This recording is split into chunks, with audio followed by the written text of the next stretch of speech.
सभा में मेरे साथ मंच पर उपस्थित भारतीय जनता पार्टी के और राजस्थान के उप मुख्यमंत्री और मेरे वरिष्ठ सहयोगी श्री प्रेमचंद बैरवा जी, हमारे निहाल चंद जी, पूर्व में सांसद, निवर्तमान सांसद, और मेरे वरिष्ठ साथी जिनके साथ मुझे 10 साल संसद में काम करने का मौका मिला, आप सबकी और हम सबकी प्रत्याशी बहन श्रीमती प्रियंका बेलान मेघवाल जी, हमारे सुमित गोदारा जी जो मंत्री हैं राजस्थान सरकार में, हमारी सहप्रभारी और हमारी वरिष्ठ नेत्री बहन विजय राहटकर जी, विजेंद्र पुनिया जी, सीआर चौधरी जी, हमारे देवेंद्र पारीक जी, शरणपाल सिंह जी, जयदीप बिहारी जी, गुरवीर बराड़ जी, श्री कैलाश मेघवाल जी, संजीव बेनीवाल जी, गणेश राज जी, सम्मानित मंच और यहाँ इतनी बड़ी संख्या में एकत्र आए देवी और सज्जनों, मेरे युवा साथी और मीडिया के मेरे साथी, प्रिंट मीडिया और इलेक्ट्रॉनिक मीडिया के साथी, सबसे पहले तो आप सबको मेरी राम राम और हमारे सभी लोगों को एक साथ हम उद्घोष करेंगे, जो बोले सोनिया, जो बोले सोनिया। मित्रों, आज मैं प्रियंका जी के लिए चुनाव में आप सबका आशीर्वाद मांगने के लिए आया, लेकिन मुझे एक दुख भरी खबर अभी मिली कि प्रियंका जी के पूज्य नाना जी आज पूरे हुए, भगवान को प्यारे हुए। मैं अपनी ओर से भगवान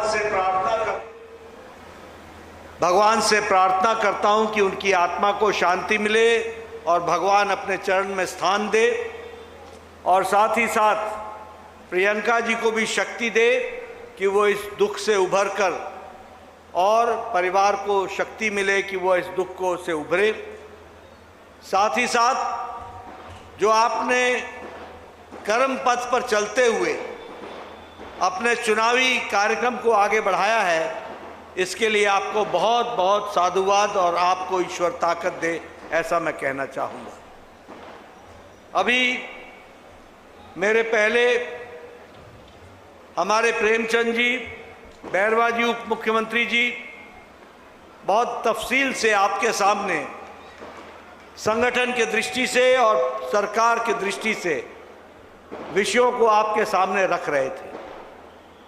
अभी प्रियंका जी ने भी आपको वायदा किया कि किस तरीके से वो विकास के दृष्टि से आप सबके साथ तत्पर होकर के लग करके कार्य को आगे बढ़ाएंगे। और निहाल चंद जी ने वायदा किया कि बहन को मदद करने के लिए भाई हमेशा तत्पर रहेगा और साथ चलेगा। इसके लिए मैं निहाल जी का भी बहुत बहुत धन्यवादी हूं। मित्रों, ये चुनाव की बेला है और चुनाव में आप सब लोगों ने लगभग मन बना लिया है कि आपका आशीर्वाद कमल के निशान को, आपका आशीर्वाद प्रियंका जी को, आपका आशीर्वाद भारतीय जनता पार्टी को मिलेगा, ऐसा मैं मानता हूं। लेकिन साथ ही साथ मैं आपको यह भी बताना चाहता हूं, और यह भी आपके ध्यान में होगा ही, कि आज भारत की राजनीति मोदी जी के नेतृत्व में बदल चुकी है।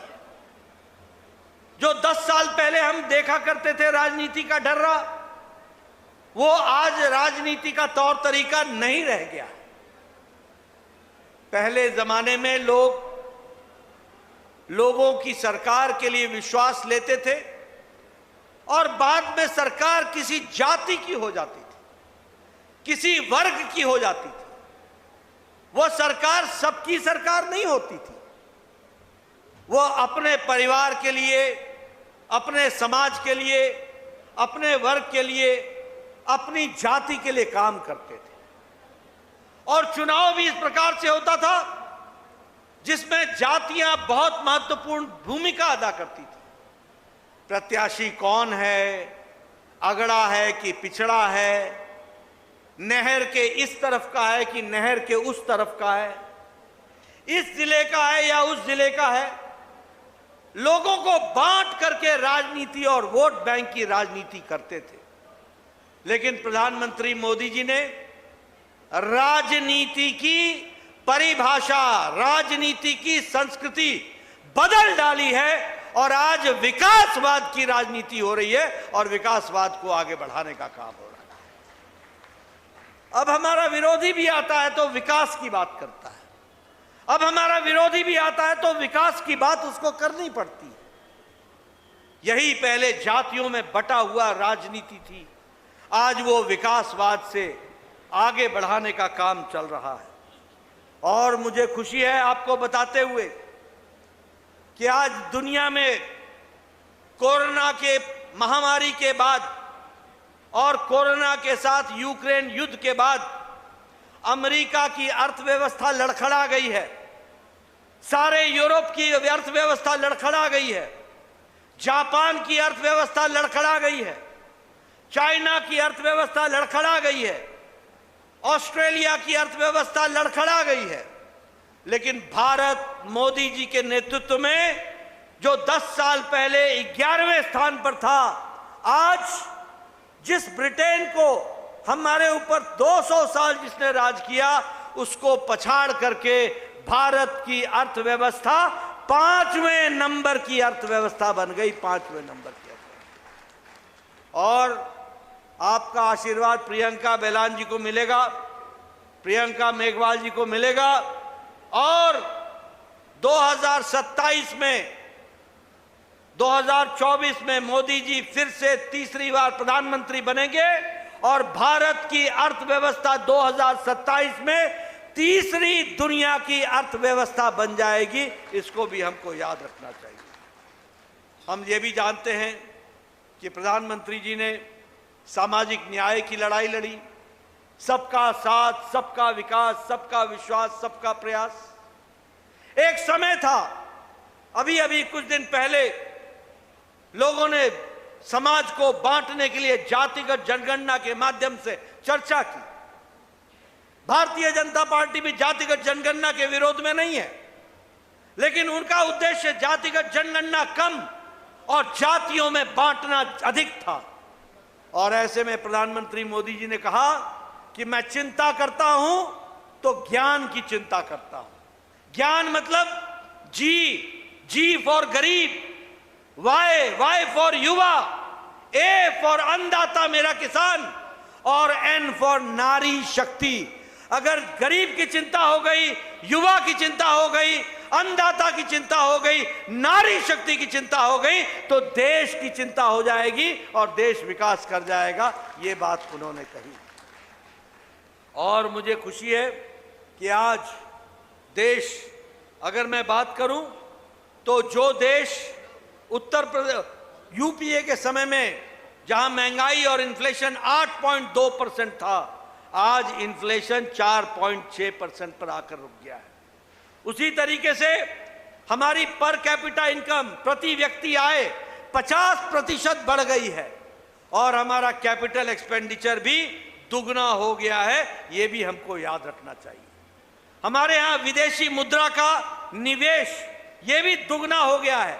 आज दुनिया के लोग भारत में निवेश कर रहे हैं, चाइना में नहीं कर रहे, भारत में निवेश कर रहे हैं। ये भी हमको ध्यान में रखना चाहिए। मैं आपके सामने बताना चाहता हूं कि आज हम ऑटोमोबाइल इंडस्ट्री में, ऑटोमोबाइल मार्केट में भारत तीसरे नंबर पर खड़ा है। जापान को हमने पछाड़ दिया है, इसको भी हमको याद रखना चाहिए। इस्पात में हम चौथे नंबर पर थे, आज इस्पात का प्रोडक्शन दूसरे नंबर पर हो गया है। आप सब लोगों के हाथ में मोबाइल है। 10 साल पहले इसी मोबाइल पर लिखा होता था मेड इन चाइना। आज जो मोबाइल आपके हाथ में है इस पर लिखा हुआ है मेड इन इंडिया। आज भारत में 97% मोबाइल बन रहा है, और तो और छोड़िए, हमारे एप्पल का भी मोबाइल अब भारत में बन रहा है। यह भी हमको ध्यान में रखना चाहिए। मित्रों, अगर मैं आपके सामने इस बात को बताऊं कि हमारे यहां दवाई में 138% एक्सपोर्ट बढ़ा है। आज दुनिया की डिस्पेंसरी भारत बन गई है। सबसे सस्ती दवा और सबसे असरदार दवा अब भारत बना रहा है। पेट्रोकेमिकल्स में भारत का उत्पादन 106% एक्सपोर्ट बढ़ गया है। हमारा निर्यात 106% बढ़ गया है। और उसी तरीके से हमारे विकास के दृष्टि से टॉय इंडस्ट्री में भी भारत तीसरे नंबर पर बन गया है। पहले हम खिलौने चाइना से मंगवाया करते थे, आज खिलौने भारत बना रहा है और तीसरे नंबर की इंडस्ट्री बन गया है। यह भी हमको ध्यान में रखना चाहिए। मित्रों, भारत की संप्रभुता के लिए, भारत की संस्कृति के लिए, भारत के सांस्कृतिक जागरण के लिए जिस तरीके से प्रधानमंत्री मोदी जी के नेतृत्व में इस देश में काम हुआ है वो कभी पहले नहीं हुआ था। यह भी हमको ध्यान में रखना होगा। हम 500 साल से लड़ाई लड़ रहे थे, राम मंदिर हम वहीं बनाएंगे, वो ढांचे को गिराएंगे, लेकिन हमें सफलता नहीं मिली थी। लेकिन मोदी जी के नेतृत्व में आज भव्य राम मंदिर वहां विराजमान है और रामलला का प्राण प्रतिष्ठा हुई है। वो भी हम सबके ध्यान में। धारा 370 जम्मू कश्मीर के बारे में हम 1951 से बोलते थे, एक देश में दो निशान, दो विधान, दो प्रधान नहीं चलेंगे। लेकिन जब हमारे को आपने ताकत दी, जब आपने उस समय निहाल चंद को जिताकर भेजा, तो 6 अगस्त 2019 को मोदी जी की इच्छा शक्ति और अमित शाह की रणनीति ने धारा 370 को धाराशाही कर दिया और भारत का अभिन्न अंग कश्मीर संविधान की दृष्टि से बन गया। आपने देखा होगा, आप गंगानगर के रहने वाले हो, बॉर्डर का इलाका है, आप जानते हो पाकिस्तान का किस तरीके से आक्षेप हमारे यहां रहता था। लेकिन पाकिस्तान के बारे में यूपीए की सरकार मूक दर्शक रहती थी, कोई हिसाब किताब नहीं करती थी। लेकिन मोदी जी के नेतृत्व में अगर उरी में कोई घटना घटी तो 10 दिन के अंदर सर्जिकल स्ट्राइक के माध्यम से घर में घुस करके पाकिस्तान को सबक सिखाया, मोदी जी के नेतृत्व में हुआ। अगर पुलवामा की घटना घटी तो प्रधानमंत्री मोदी जी ने कहा, तुमने बहुत बड़ी गलती कर दी है, इसका खमियाजा तुमको भुगतना पड़ेगा। ये पहले प्रधानमंत्री हैं जिन्होंने इस तरह की भाषा से पाकिस्तान को स्पष्ट शब्दों में संदेश दिया और 10 दिन बाद एयर स्ट्राइक करके उनके जो कैंप चल रहे थे उनको ध्वस्त कर दिया।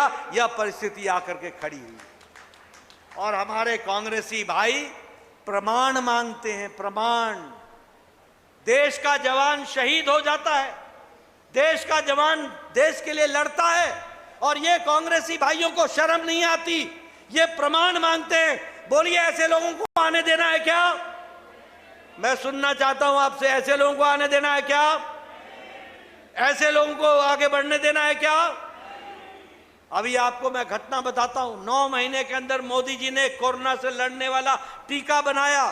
पहली बार भारत ने 9 महीने के अंदर एक नहीं 2 टीके बनाए और 220 करोड़ डोज भारत की जनता को और डबल डोज के बाद बूस्टर डोज भी लगा करके कोरोना से मुक्त कराया। ये भी हम लोगों ने देखा।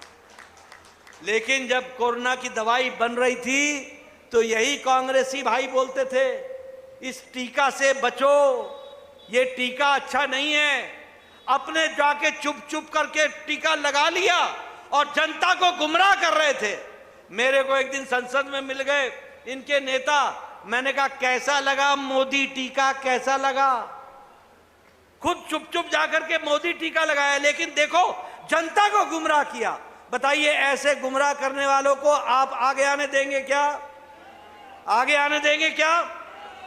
मित्रों, मैं ऐसी बहुत सी आपको किस्से 5 साल के सुना सकता हूं, जिस तरीके से इन लोगों ने व्यवहार किया है। आज मैं ये भी आपको बताना चाहता हूं, अभी निहाल चंद जी बात कर रहे थे, 2300 करोड़ मोदी जी ने दिया सिर्फ नहरों को पक्का करने के लिए, 2300 करोड़ रुपए। आपके यहां बताइए, आपके यहां मेडिकल कॉलेज दिया कि नहीं दिया? आपके यहां 2-2 मेडिकल कॉलेज मिले कि नहीं मिले? आप बताइए, आपका रेलवे स्टेशन का पुनरुद्धार हुआ कि नहीं हो रहा है?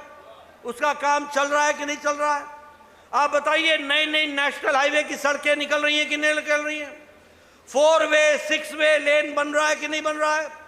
एक्सप्रेस वे बन रहा है कि नहीं बन रहा है? विकास की नई कहानी लिखी जा रही है कि नहीं लिखी जा रही है? मित्रों, प्रधानमंत्री मोदी जी ने गांव, गरीब, वंचित, पीड़ित, शोषित, दलित, महिला, युवा, हमारे आदिवासी भाई, किसान, इन सब की चिंता किसी ने की है तो भारत के यशस्वी प्रधानमंत्री मोदी जी ने की है। यह आपको ध्यान में रखना चाहिए।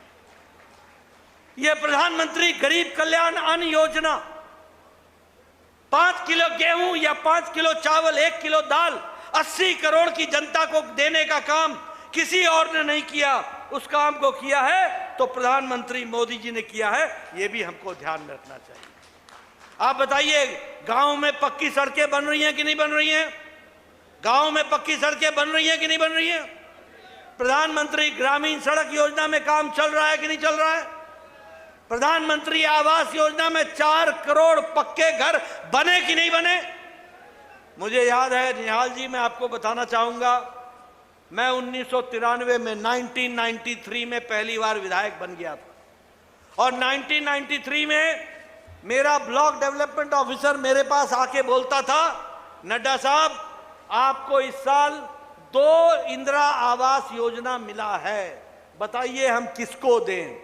मैं कहता था, बीडीओ साहब ये आवास तुम ही रख लो, 1 अनार 100 बीमार, मैं क्या करूंगा? और यहां मोदी जी ने 4 करोड़ आवास योजना में घर बना करके दिए, 4 करोड़। और आगे आपने प्रियंका बयान जी को जिता करके भेजना। मोदी जी का वायदा है, कोई भी कच्चे छत के नीचे नहीं रहेगा, सबको पक्का मकान दिया जाएगा। इस तरीके की बात, उज्ज्वला योजना, उजाला योजना, सौभाग्य योजना, प्रधानमंत्री आयुष्मान भारत, हमारे यहां राजस्थान में हमारी सरकार ने भामाशाह योजना चलाई। गरीब लोगों को हर साल 5 लाख रुपए का हेल्थ कवर देने का काम किया। भारत की 40% की आबादी को गरीबी को इलाज कराने के लिए 5 लाख रुपए सालाना देने का काम किया। स्वच्छता अभियान में 12 करोड़ इज्जत घर शौचालय बनाए गए, 12 करोड़। आप समझो, यानी 12 करोड़ बहनें अपने दैनिक नित्य कर्म के लिए सड़कों पर, खेतों में, खुले में जाया करती थी। कैसा देश था, कभी किसी को चिंता नहीं हुई। यह प्रधानमंत्री मोदी जी ने 12 करोड़ बहनों को इज्जत से जीने का अधिकार दिया, तो प्रधानमंत्री मोदी ने दिया लाइफ विद डिग्निटी। इसको भी हमको समझना चाहिए। इसलिए मित्रों, विकास के दृष्टि से, हर दृष्टि से कार्य को आगे बढ़ाने का प्रधानमंत्री मोदी जी ने काम किया। मैं आपके सामने एक लंबी लिस्ट रख सकता हूं काम की। मेरे पूर्व वक्ताओं ने आपके सामने बताया होगा कि किस तरीके से गांव की चिंता की गई है। मैं जब विधायक बना था तो एक गांव में साल भर में 2 साल में 2-2 लाख रुपए आया करते थे। एक पंचायत में 2-2 लाख रुपए आते थे। आज यहां बैठे लोग हैं, इनसे पूछना, आज विकास के लिए एक पंचायत में 5-5 करोड़ रुपए आते हैं और विकास होता है। इस तरीके से अंतर किया गया। अगर मैं महिलाओं की बात करूं, जनधन योजना में 28 करोड़ खाते बैंक में खुले हैं, तो बहनों के खुले हैं और बहनों को विकास के लिए आगे बढ़ाया है। हर दृष्टि से उनका सशक्तिकरण हुआ है। और अभी 3 महीने पहले चुनाव हुआ था। अब जब अगला विधानसभा का चुनाव होगा और अगला लोकसभा का चुनाव होगा, तो 33% नारी शक्ति वंदन विधेयक के कारण 33% महिलाएं संसद में और विधानसभा में होंगी। इसको भी आपने ध्यान में रखना। यह है बदलता भारत, यह है तीव्र गति से आगे चलने वाला भारत। दुनिया में भारत का नाम स्थापित हुआ है। चंद्रयान की बात करो, साउथ पोल पर अगर किसी ने किया तो वो भारतीय जनता पार्टी की सरकार में नरेंद्र मोदी जी की सरकार ने इस काम को भी पूरा किया है। इसलिए विकास के नए नए आयाम बने हैं। लेकिन दूसरी ओर आप जानते हैं, एक घमंडिया गठबंधन है, एक इंडी अलायंस है। एक तरफ हमारी कहानी है जो विकास की कहानी है, एक तरफ मोदी जी कहते हैं हम भ्रष्टाचार मुक्त भारत बनाएंगे, और एक तरफ ये घमंडिया गठबंधन है जो बोलता है कि हम भ्रष्टाचारियों को बचाएंगे और हम भ्रष्टाचारियों को आगे बढ़ाएंगे। आप बताइए, आपको चुनना है भ्रष्टाचार मुक्त करना है कि नहीं करना है? भारत को भ्रष्टाचार मुक्त करना है कि नहीं करना है? मोदी जी ने लाल किले के प्राचीर से कहा था भ्रष्टाचारियों को नहीं बख्शेंगे, भ्रष्टाचारियों को नहीं बख्शेंगे। एक एक पर एक्शन होगा। मैं आपको इनकी कुछ किस्से सुनाना चाहता हूं। आप बताइए, कांग्रेस पार्टी ने कोयला घोटाला किया था कि नहीं किया था? चीनी घोटाला किया था कि नहीं किया था? चावल घोटाला किया था कि नहीं किया था? आप बताइए, पनडुब्बी घोटाला किया था कि नहीं किया था? आप बताइए, ऑगस्टा वेस्टलैंड हेलीकॉप्टर का घोटाला किया था कि नहीं किया था? आप बताइए, 2G घोटाला किया था कि नहीं किया था? आप बताइए, 3G घोटाला किया था कि नहीं किया था? आप बताइए, गहलोत की सरकार ने भर्ती घोटाला किया था कि नहीं किया था? ये घोटाले पे घोटाला करने वाली सरकार है। आप बताइए, ये गठबंधन, घमंडिया गठबंधन का अखिलेश समाजवादी पार्टी, इसने गोमती रिवर फ्रंट का घोटाला किया है कि नहीं किया है? आप बताइए कि इसने लैपटॉप का घोटाला किया है कि नहीं किया है? इसने फूड ग्रेन का घोटाला किया है कि नहीं किया है? आप बताइए, आरजेडी ने, लालू प्रसाद ने जमीन की जगह नौकरी का घोटाला किया कि नहीं किया? चारा घोटाला किया कि नहीं किया? अलकतरा घोटाला किया कि नहीं किया? हर तरीके का घोटाला किया कि नहीं किया? ये साउथ में, दक्षिण में डीएमके ने बालू घोटाला किया कि नहीं किया? शराब का घोटाला किया कि नहीं किया? और आपको मालूम है कि तमिलनाडु के मुख्यमंत्री को 1,34,000 करोड़ रुपए की प्रॉपर्टी है। आप बताइए, ऐसे घोटालेबाज को रहने देना है क्या? रहने देना है क्या? आप बताइए, टीएमसी ने टीचर भर्ती घोटाला किया कि नहीं किया? आप बताइए, जेएमएम ने, झारखंड मुक्ति मोर्चा ने, ये गठबंधन ये घमंडिया गठबंधन का पार्ट है, इसने घोटाला किया कि नहीं किया? लैंड का घोटाला किया कि नहीं किया? आम आदमी पार्टी ने शराब का घोटाला किया कि नहीं किया? आम आदमी पार्टी ने दवाई का घोटाला किया कि नहीं किया? ये सब घोटालेबाज एक साथ इकट्ठा आ गए हैं। ये है घमंडिया गठबंधन, ये है भ्रष्टाचारियों को बचाने का गठबंधन। बोलिए, ऐसे गठबंधन को आगे आने देना है क्या? आपको मालूम है राहुल गांधी बेल पर है? मालूम है राहुल गांधी बेल पर है कि नहीं है? सोनिया गांधी बेल पर है कि नहीं है? चिदंबरम बेल पर है कि नहीं है? कार्तिक चिदंबरम बेल पर है कि नहीं है? लालू प्रसाद यादव बेल पर है कि नहीं है? संजय सिंह बेल पर है कि नहीं है? डीएमके के मंत्री बेल पर हैं कि नहीं है? टीएमसी के मंत्री बेल पर हैं कि नहीं है? और ये हेमंत सोरेन जेल में है कि नहीं है? अरविंद केजरीवाल जेल में है कि नहीं? मनीष सिसोदिया जेल में है कि नहीं? सतेंद्र जैन जेल में है कि नहीं? टीएमसी के मंत्री जेल में है कि नहीं?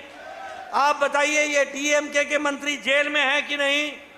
ये ऐसा गठबंधन है जिसमें आधे बेल पर हैं और आधे जेल में हैं। इस तरीके का गठबंधन है। आप बोलिए, ऐसे लोगों को आगे आने देना है क्या? इनकी जगह कहां है?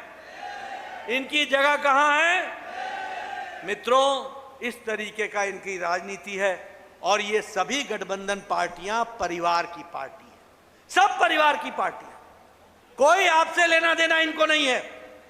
आप बताइए, राहुल गांधी, सोनिया गांधी, प्रियंका गांधी परिवार की पार्टी हो गई कि नहीं हो गई? हो गई कि नहीं हो गई? आप बताइए, फारूक अब्दुल्ला, उमर अब्दुल्ला परिवार की पार्टी है कि नहीं है? आप बताइए, सुखबीर बादल की परिवार की पार्टी है कि नहीं है? आप बताइए, चौटाला परिवार की पार्टी है कि नहीं है? आप बताइए, मुलायम के बाद अखिलेश, अखिलेश के बाद डिंपल परिवार की पार्टी है कि नहीं है? आप बताइए, लालू, राबड़ी, तेजस्वी, तेज प्रताप परिवार की पार्टी है कि नहीं है? आप बताइए, ममता और ममता का भतीजा अभिषेक परिवार की पार्टी है कि नहीं है? आप बताइए, साउथ में केसीआर, केटीआर, कविता परिवार की पार्टी है कि नहीं है? आप बताइए, करुणानिधि, उदयनिधि और स्टालिन परिवार की पार्टी है कि नहीं है? आप बताइए, शरद पवार और सुप्रिया सुले परिवार की पार्टी है कि नहीं है? आप बताइए, उद्धव ठाकरे, आदित्य ठाकरे परिवार की पार्टी है कि नहीं है? ये सब परिवार को बचाने वाली पार्टियां हैं। ये सब परिवार की पार्टियां हैं। ये सब भ्रष्टाचारी हैं। बोलिए, ऐसे लोगों को आगे आने देंगे क्या? ऐसे लोगों की कोई जरूरत है राजनीति में क्या? इनको घर बैठाओगे ना? इनको घर बैठाओगे ना?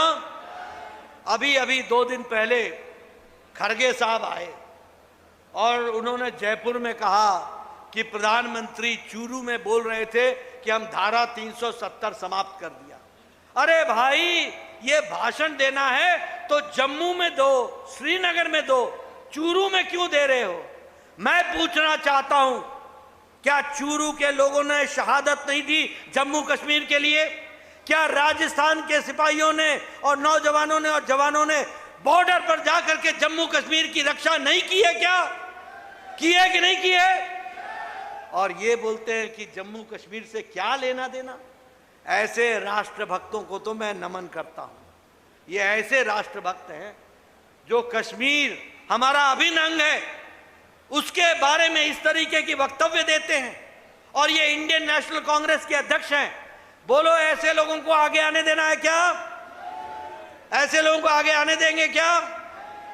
मित्रों, इसलिए मैं आपसे निवेदन करने आया हूं। प्रियंका जी राजनीति में एक तमन्ना लेकर आई हैं आपकी सेवा के लिए।